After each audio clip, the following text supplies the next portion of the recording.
হিঙ্গলগঞ্জ ব্লকের পাট ঘেরার গ্রহরাজ ট্রাস্টের ও স্বেচ্ছাসেবী সংগঠনের পক্ষ থেকে এই গণবিবাহের আয়োজন করা হয়। এদিনের এই গণবিবাহেতে মোট 15টি বর 15টি মেয়ের বিবাহ দেওয়া হয়। পুরোহিত থেকে মন্ত্রপাঠ সমস্ত কিছুই একসঙ্গে তার রীতিমতো এলাকায় উৎসবের মতোই বিবাহ হয়।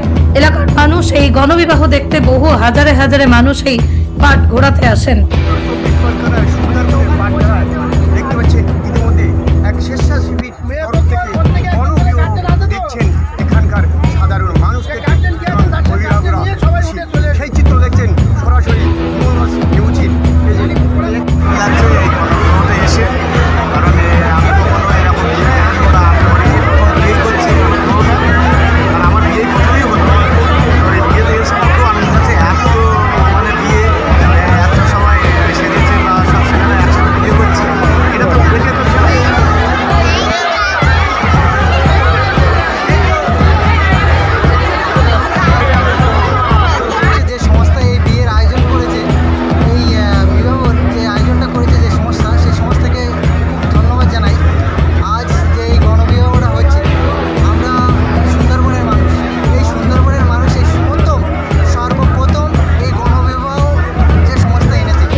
তা প্রায় 40 রকমের জিনিসপত্র এই বর বউকে দেওয়া হয়। তার মধ্যে খাট, বিছানা, সোনার গহনা থেকে শাড়ি, সিলিং, পাখা, গরু সংসারের সামগ্রী জিনিস স্বেচ্ছাসেবী সংগঠনের পক্ষ থেকে তুলে দেওয়া হয়।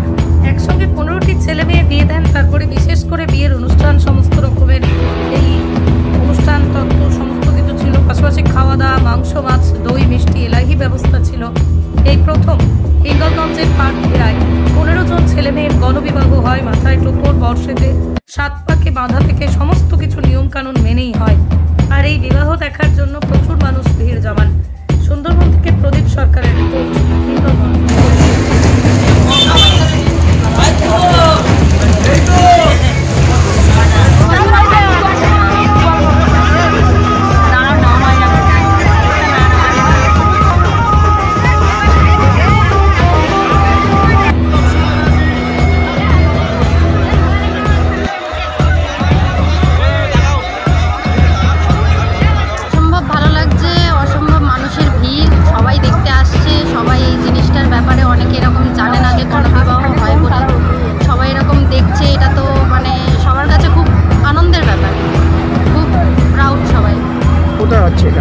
এটা আমাদের হিঙ্গলগঞ্জের পাটঘরা, হিঙ্গলগঞ্জের পাটঘরা পক্ষ থেকে আর পাটঘরা শ্রী শ্রী গ্রহরাজ মন্দিরের সহযোগিতায় আমাদের এই সুন্দরবন প্রত্যন্ত অঞ্চলে প্রথম গণবিবাহের আয়োজন করেছি আমরা। এবং আপনারা দেখতে পাচ্ছেন 15 জোড়া এই বিয়ে আমরা দিতে সক্ষম হয়েছি।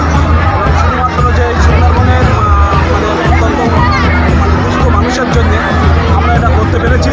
এর জন্য আমরা কী বলবো, খুব আনন্দিত। বহু মানুষের সদস্যত্ব আপনারা দেখতে পাচ্ছেন। মানুষ দেখার জন্যে শয়ে শয়ে মানুষ আমাদের কাছে এসছে। আমরা সেই মানুষের